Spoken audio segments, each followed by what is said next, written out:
Uma das práticas mais indicadas para reprogramar a nossa mente e aumentar a nossa capacidade de visualização é a meditação.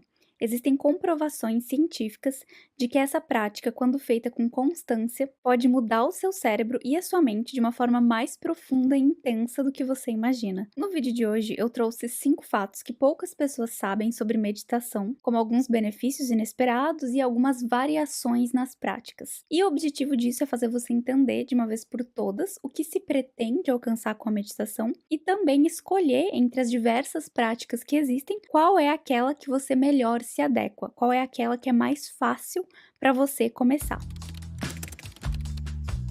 O primeiro fato é que nem toda meditação é passiva, nem toda meditação é silêncio total. Existem diferentes práticas meditativas com efeitos distintos e com objetivos distintos também. Isso é muito importante porque muita gente desiste de meditar porque acha que está fazendo errado. Se frustra porque não consegue silenciar a mente, não consegue não pensar em nada, ou acha tudo muito tedioso e não consegue seguir em frente. E embora essa forma de meditar passiva, de silêncio total, né, de ausência de pensamentos, seja a mais indicada, principalmente para fins espirituais, para quem busca a iluminação espiritual, eu também sei que não é todo mundo que se adequa a essa prática. Não é todo mundo que consegue começar por essas práticas mais passivas e ter uma evolução nas suas práticas de meditação, porque requer uma grande força de vontade, requer uma grande disciplina mental que não é todo mundo que tem. Além do fato de que nós não somos comumente habituados a esvaziar a nossa mente, muito pelo contrário, nós estamos sendo constantemente bombardeados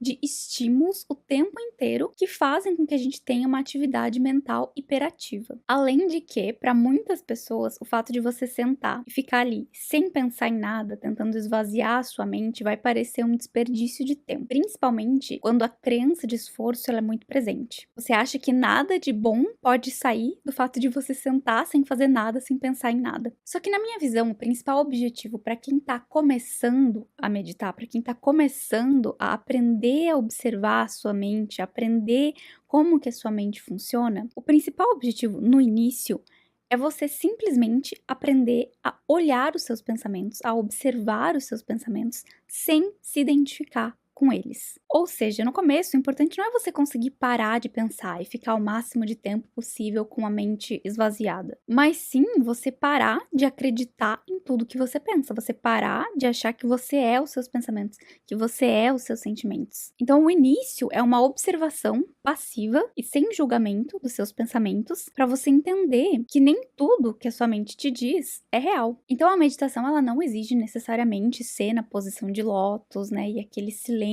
absoluto, né, total. Quando você já é mais avançado, você vai ter mais facilidade para praticar dessa forma. Mas inicialmente, o ideal é você aderir a uma forma que seja mais fácil para você conseguir ter consistência. Se você começar por aquilo que é mais difícil, por aquilo que te irrita, por aquilo que você simplesmente não consegue fazer, que te frustra, você não vai ter consistência na sua prática. Então, existem diversas formas, diversas variações, né, diversas práticas que são chamadas de meditação e que podem ser muito úteis, principalmente para quem está começando, para quem está aprendendo a observar propriamente, para essas pessoas conseguirem terem consistência na prática. Eu acredito que para a maioria das pessoas, né, que tem mais dificuldade para começar já com aquela forma passiva de silêncio total, o ideal seja começar fazendo meditações guiadas de curtos períodos de tempo, 10, 15, 20 minutos. Não é ideal que você fique para sempre só nesse estágio, mas para começar, eu acho que elas são muito úteis. Além disso, existem outras formas de meditar. Existe meditação caminhando, existe meditação dançando, cantando ou apenas prestando atenção na sua respiração. O ponto central, né, o ponto em comum de todas as formas de meditação que são ensinadas é a atenção plena. Em um nível mais avançado, você vai tentar meditar o dia inteiro. Então você vai estar com a sua atenção plena o dia inteiro, fazendo qualquer coisa. Ou seja, quando você levantar de manhã e você for escovar os seus dentes,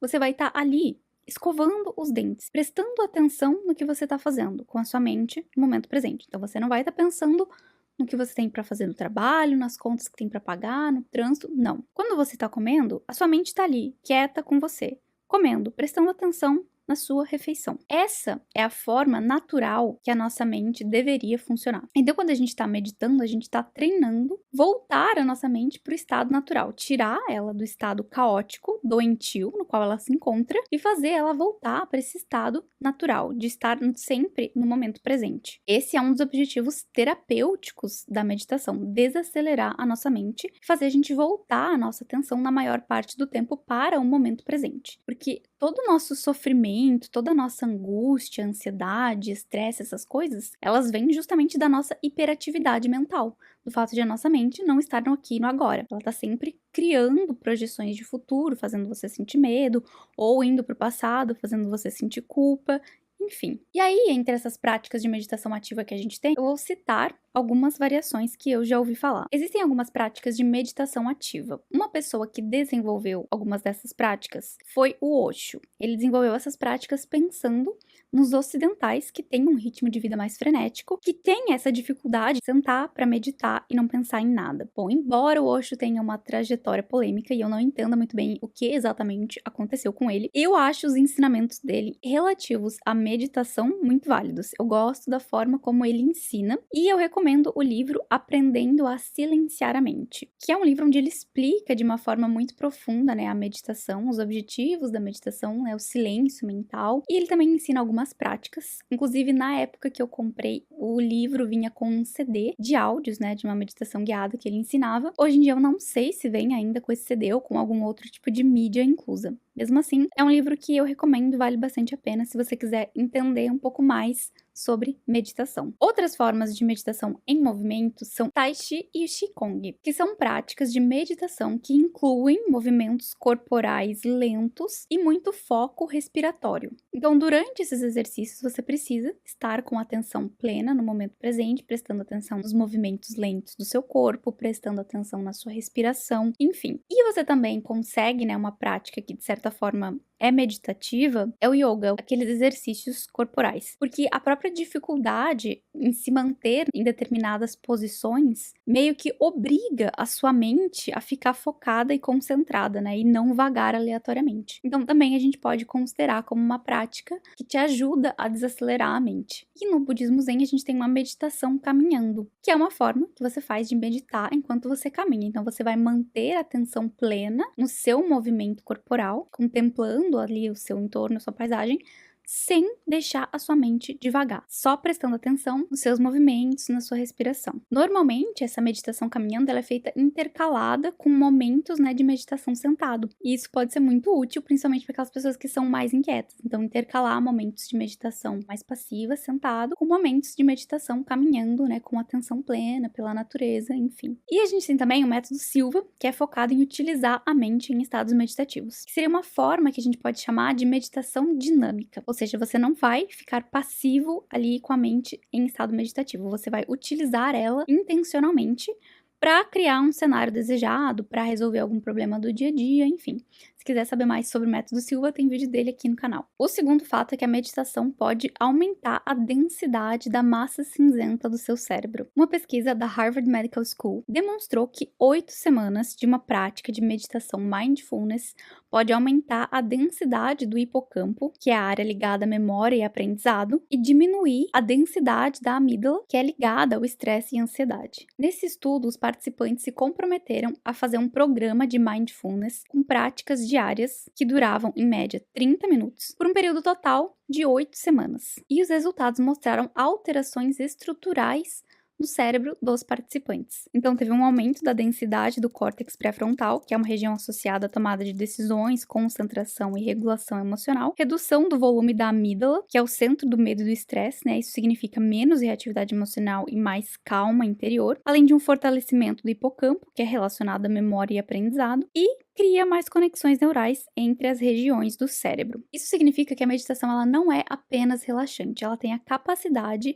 de reestruturar fisicamente o seu cérebro. E tudo isso promove mais equilíbrio emocional e clareza mental de uma forma que pode ser mensurada. E esses resultados vêm para comprovar e reafirmar o fato de que as pessoas que meditam regularmente relatam que elas sentem menos estresse e ansiedade, mais foco, maior capacidade de aprendizado, maior resiliência emocional e também também uma melhor capacidade de tomar decisões. Bom, o terceiro fato é que a meditação pode ser considerada um atalho no processo de manifestação. Estudos de neurociência mostram que estados meditativos profundos aumentam a coerência entre o córtex pré-frontal e as regiões límbicas, favorecendo foco, visualização e alinhamento emocional, que são pilares essenciais no processo de manifestação. Então é por isso que muitas meditações guiadas, tanto o método Silva quanto o Dr. Joe Dispenza, te treinam para realizar visualizações em estado meditativo, porque nesses estados existe um aumento da coerência cardíaca e cerebral. Isso facilita o seu alinhamento emocional, facilita a visualização criativa, a reprogramação de crenças inconscientes e a regulação emocional. Ou seja, a meditação ela cria o terreno fértil para suas intenções se enraizarem e frutificarem com mais consistência. O quarto fato é que a meditação está presente em praticamente todas as grandes tradições religiosas ou espirituais, embora ela esteja em formatos diferentes. Algumas pessoas acreditam que a meditação é algo neutro, outras acreditam que é algo de budista, né, ou algo só de oriental. Mas o fato é que a maioria das grandes tradições religiosas incorporam práticas meditativas, embora cada uma tenha formatos diferentes, às vezes nomenclaturas diferentes, enfim. Por exemplo, no cristianismo a gente tem a prática de oração contemplativa. Se você assistiu o vídeo do método Silva, eu falei lá que quando as pessoas praticam oração de forma intensiva, com bastante fé e intensidade, elas entram em estado meditativo. E também existem técnicas de meditação com a repetição de palavras sagradas, como por exemplo o termo Maranata, que significa Vem Senhor. Tem um livro de meditação cristã de um monge beneditino que eu li faz um tempão. Ele é muito legal, ele é bem fininho assim, e cada livro é como se fosse uma pequena palestra que ele dava para as pessoas que iam lá para as práticas de meditação. O livro se chama O Momento de Cristo, a Trilha da Meditação. Então a prática, conforme esse monge ensina, ela consiste em você dizer uma única palavra, se concentrar na repetição de uma única palavra, de forma contínua, né, como se fosse um mantra. A palavra, no caso que ele usa, é a palavra Maranata, mas você pode escolher qualquer outra palavra sagrada que tenha significado para você. Para quem é cristão e gostaria de ver uma abordagem, digamos assim, mais cristã da meditação, eu indico bastante esse livro, ele é bem legal. Bom, no budismo é onde a meditação ela é mais evidenciada, digamos assim, como uma prática indispensável no caminho da iluminação. Então, o foco é observar os pensamentos com total presença e sem julgamento, e o objetivo é você transcender a mente, se libertar do sofrimento e alcançar a iluminação espiritual. Sendo que em estados iluminados, a nossa mente analítica linear, ela é anestesiada e você fica em um estado de paz mental, de sabedoria absoluta, né, e silêncio mental permanentemente. No vídeo sobre glândula pineal eu expliquei um pouco sobre as substâncias que a nossa glândula pineal libera em pessoas que atingem esses estados de iluminação e como isso muda completamente a atividade cerebral dessas pessoas. E aí a gente tem também a meditação no hinduísmo, que também é bem consolidada e ela é reconhecida como um caminho para a união com o divino. No taoísmo a gente também tem a meditação como uma forma de busca pela não ação ou ação sem esforço, onde através do foco na respiração ou na visualização da energia Qi e na contemplação da natureza, a gente busca a harmonia com o tal, que é o fluxo natural da vida. Bom, essas só para citar algumas, mas se você for investigar a fundo em diferentes tradições religiosas, você vai ver que em algum momento